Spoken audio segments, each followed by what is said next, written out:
السلام علیکم ناظرین، جہاں زیب عباسی ایک نئے یوٹیوب پروگرام کے ساتھ حاضر ہے۔ الیکشنز کے حوالے سے سپریم کورٹ آف پاکستان کے ذریعے جو ہے کیس چلا، پھر اس کے بعد صدر مملکت کی جانب سے تاریخ دی گئی، وہ کیس وائنڈ اپ ہو گیا۔ لیکن اس حوالے سے اب صدر مملکت کا ایک انٹرویو سامنے آیا ہے، اور اس انٹرویو میں کیا کہا گیا، وائس آف امریکہ کو دیے گئے اس انٹرویو میں صدر مملکت نے کچھ اہم باتیں بھی کی، وہ بھی آپ سے شیئر کریں گے۔ لیکن آپ کو ڈیٹیلز میں جانے سے پہلے ایک چیز تو بتائیں کہ صدر مملکت نے اپنے اس انٹرویو میں یہ ضرور کہا ہے کہ میں نے جو ڈیٹ کے لیے ایڈوائس لی تو میں نے تھرو پراپر چینل اس وقت وزارت قانون سے پوچھا، اور یہی اس وقت فورم بنتا تھا۔ اس کے علاوہ صدر مملکت نے یہ بھی کہا کہ میرا کوئی وہاں پہ وکیل نہیں تھا، میری وہاں پہ نمائندگی نہیں تھی۔ لیکن کچھ اور بھی باتیں کی صدر مملکت نے اپنے اس انٹرویو میں، جو ایک اہم سوال یہ بھی تھا کہ فوج اور پاکستان تحریک انصاف کے سربراہ عمران خان کے درمیان جو مصالحت ہے وہ کیوں کامیاب نہیں ہو سکی۔ یہ بہت اہم سوال تھا، اور اس کے جواب میں جناب علی وہ صدر مملکت نے یہ کہا جی کہ اس کی بہت سی ناکامیاں، بہت سی وجوہات تھیں جس کے سبب جو ہے یہ مصالحت ناکام ہوئی۔ آپ کو یاد ہوگا کہ یہ کافی زیادہ اٹیمپٹس کی گئیں کہ بٹوین فوج اینڈ سربراہ پاکستان تحریک انصاف عمران خان میں کچھ انڈرسٹینڈنگ ہو جائے، کچھ چیزیں طے ہو جائیں۔ صدر مملکت کا بھی اس میں بڑا کردار رہا۔ اس وقت صدر مملکت کو بھی خاصا تنقید کا نشانہ بنایا جاتا رہا، لیکن اب صدر عارف علوی نے جناب یہ کہا ہے کہ پی ٹی آئی کے چیئرمین عمران خان کے درمیان جو مصالحت میں ناکامی ہے اس کی ملٹیپل ریزنز ہیں، اور اگر ہر شخص کا اپنا اپنا فوبیا ہوتا ہے، اگر وہ ایک ہی کسی پوائنٹ کے اوپر اگر آ جائے تو چیزیں حل ہو جاتی ہیں۔ اور پھر اس کے بعد کیا عمران خان جو ہے وہ عام انتخابات میں الیکشنز میں شمولیت کریں گے نہیں کریں گے، اس کے اوپر عارف علوی نے یہ کہا کہ یہ معاملہ جو ہے یہ کورٹ طے کرے گی۔ پھر اس کے بعد عارف علوی نے اپنے اس انٹرویو میں یہ بھی کہا کہ عدلیہ، انتظامیہ اور سیاسی رہنما انتخابات کے بروقت انعقاد پر متفق ہیں، کوئی شبہ نہیں ہے کہ انتخابات جو ہے وہ 8 فروری کو ہوں گے، اور انتخابات کی تاریخ پر کوئی کوتاہی نہیں برتی۔ اتفاق رائے سے الیکشن تاریخ پر سپریم کورٹ کے اقدام کو میں سراہتا ہوں۔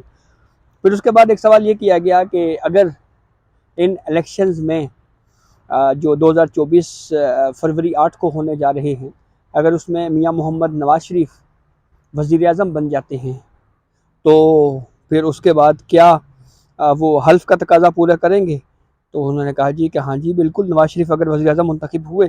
تو حلف کا تقاضا پورا کروں گا۔ سیاستدان، انتظامیہ اور اسٹیبلشمنٹ مل کر کام کریں تو مسائل حل ہو سکتے ہیں۔ پھر لیول پلینگ فیلڈ کے اوپر جو پاکستان تحریک انصاف بار بار یہ سوال کر رہی ہے، اور اس حوالے سے سپریم کورٹ آف پاکستان سے بھی رجوع کیا گیا ہے، ایک مطالبہ کیا گیا کہ لیول پلینگ فیلڈ کے لیے پاکستان تحریک انصاف کو جس طرح دیگر سیاسی جماعتوں کو یہ حق حاصل ہے کہ وہ سیاسی سرگرمیاں جاری رکھ سکیں، یہی حق پاکستان تحریک انصاف کو بھی ملنا چاہیے۔ اس کے لیے سپریم کورٹ کو یا چیف جسٹس آف پاکستان قاضی فائز عیسیٰ کو اس پہ سو موٹو لینا چاہیے یا اس کو نوٹس لینا چاہیے۔ تو یہی سوال لیول پلینگ فیلڈ کے حوالے سے جب صدر مملکت سے کیا گیا تو اس کا جواب صدر مملکت نے یہ دیا کہ لیول پلینگ فیلڈ مہیا کرنا الیکشن کمیشن اور حکومت کی ذمہ داری ہے، اور انہوں نے یہ بھی کہا کہ میں نے ایک خط حکومت کو لکھا ہے، اور پبلکلی یعنی میڈیا کے ذریعے پھر نگران وزیر اعظم نے یہ کہا ہے کہ لیول پلینگ فیلڈ ہم دیں گے، اور پھر پی ٹی آئی کے تحفظدار کی طرف خط لکھ کر حکومت کی توجہ دلائی۔ حکومت نے لیول پلینگ فیلڈ مہیا کرنے کی یقین دہانی کروائی ہے، اور قوم بھروسہ رکھتی ہے کہ حکومت لیول پلینگ فیلڈ کا اہتمام کرے گی۔ پھر اس کے بعد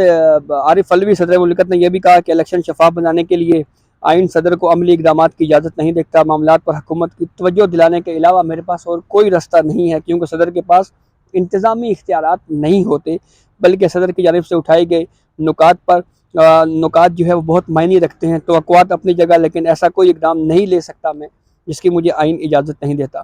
پھر اس کے بعد عارف علوی نے یہ بھی کہا کہ میں کسی سیاسی جماعت کا ترجمان نہیں ہوں، بلکہ میں پاکستان کا ترجمان ہوں۔ یہ تنقید بہت زیادہ ہوتی رہی صدر مملکت کے اوپر کہ انہوں نے اپنے آفس کو بطور پی ٹی آئی کارکن کے طور کے اوپر یوز کیا، تو ان الزامات کا ایک مرتبہ پھر صدر مملکت نے یہ جواب دیا ہے، اور یہ کہا ہے کہ میں پاکستان کا ترجمان ہوں، کسی ایک پولیٹیکل پارٹی کا ترجمان نہیں ہوں۔ 9 مئی کے واقعات کے حوالے سے، مذمت کے حوالے سے انہوں نے کہا کہ میں کر چکا ہوں، تشدد کے سیاست پہ یقین نہیں رکھتا۔ ایوب خان کے دور کی مثال دی کہ اس وقت بھی میں جو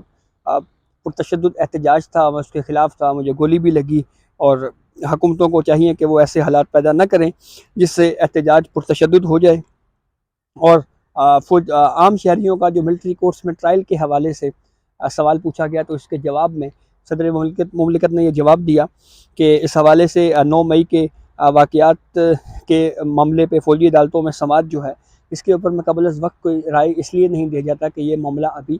سپریم کورٹ میں ہے، اور سپریم کورٹ میں آپ جانتے ہیں کہ وفاقی حکومت بھی فیصلہ کر چکی ہے کہ وہ اس حوالے سے اپیل فائل کر رہے ہیں۔ پھر اس کے بعد سندھ حکومت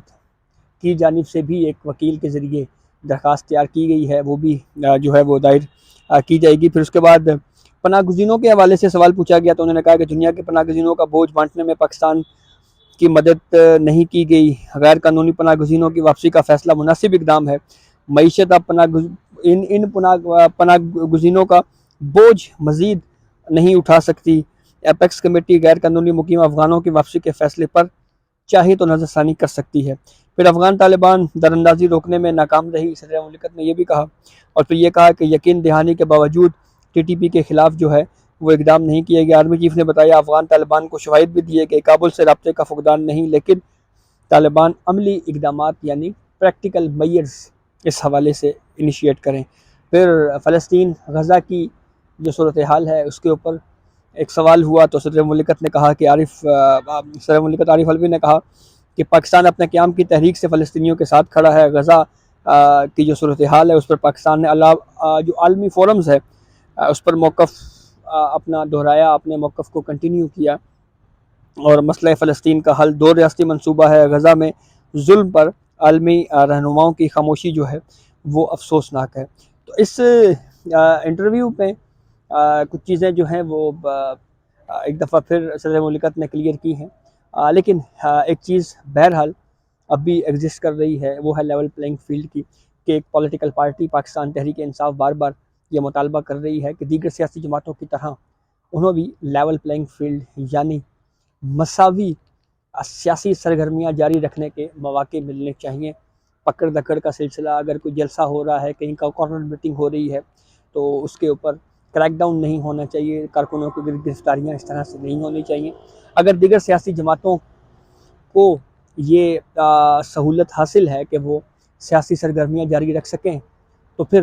یہی سہولت جو ہے وہ پاکستان تحریک انصاف کو بھی حاصل ہونی چاہیے۔ اب الٹیمیٹلی یہ ذمہ داری پہلے نمبر پہ الیکشن کمیشن کی ہے کہ آزاد و شفاف انتخابات کروانا الیکشن کمیشن کا کام ہے، اور پھر اس کے بعد سیکنڈ جو ذمہ عائد ہوتا ہے وہ پھر کیونکہ حکومت یا نگران حکومتیں جو ہیں وہ معاونت کی پابند ہیں الیکشن کمیشن کی، لیکن لگ یہی رہا ہے کہ الٹیمیٹلی یہ معاملہ سپریم کورٹ آف پاکستان میں بھی آ سکتا ہے۔ تو یہ اب تک کی اپڈیٹ تھی جس سے ہم نے آپ کو آگاہ کیا، بہت شکریہ۔